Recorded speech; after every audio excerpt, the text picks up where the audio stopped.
Hello everyone, this is take 592. So today I'll be talking about worship. My thesis is that basically when believers worship, there's spiritual breakthrough that actually affects the physical. And basically when the believer worships God with all their heart, their soul, mind, and strength, basically the best commandment that Jesus kind of gave us and said, hey, run with this. There was a reason behind it. And I think that reason is that when we worship, there's actually something tangible for us as believers to hold on to. I think that when we worship, God actually puts something into our hands physically, whether it's in that moment or the next.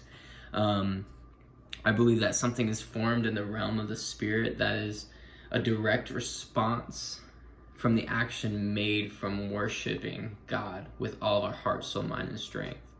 And when we do that, I believe that there's this interaction between the heart of man and the heart of God, that there's a connection made, just as there would be if I was sitting in front of you really, and when we were having this heart-to-heart conversation and I was getting to know you.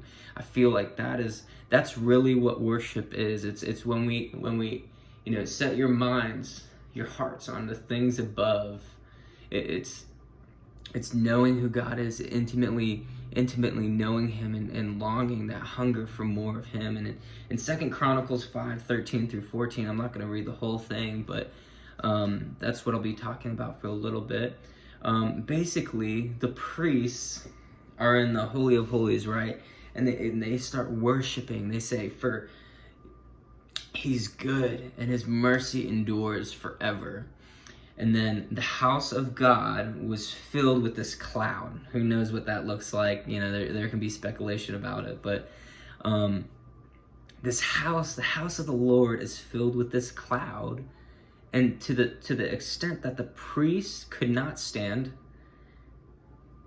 to minister. They couldn't stand. And it actually prevented them from ministering to other people. And I think when we really worship, there's almost like there is this moment, if you're really worshiping, you're not going to be able to minister to anyone else because you're ministering to one. And I think when people see that oh man, like he's ministering to the Lord, that's your breakthrough that you're having with the Lord. Simultaneously, it becomes someone else's breakthrough because they understand that there's something that you are captivated in that prevents you from even worrying about the little things that are all around the room as a minister. Because you're fixed. Your eyes are fixed. And next, our praise changes atmospheres. That's kind of hinted in that verse, but also James 4:8 says, draw near to God and he will draw near to you. I think that's a really powerful glimpse into the book of James, even though, he talks about, how powerful our tongue is, how powerful the faith of a man is when he puts it in God. That it can move mountains, that when Jesus was teaching the disciples, he was actually teaching them that, hey, if you draw near to God, he will also draw near to you. And when he draws near to you, your faith is encouraged, your faith is increased, you're edified, you're built up. And then as you worship, back to that, atmospheres change. Just like when the priests in 2 Chronicles were worshiping and the cloud filled the house of the Lord, and they were on the floor, unable to minister to people because the cloud of God, when we draw near to God, he draws near to us in such a way that it changes what's around us. And we become that city on top of a hill that shines brightly. And lastly, worship is time spent loving God.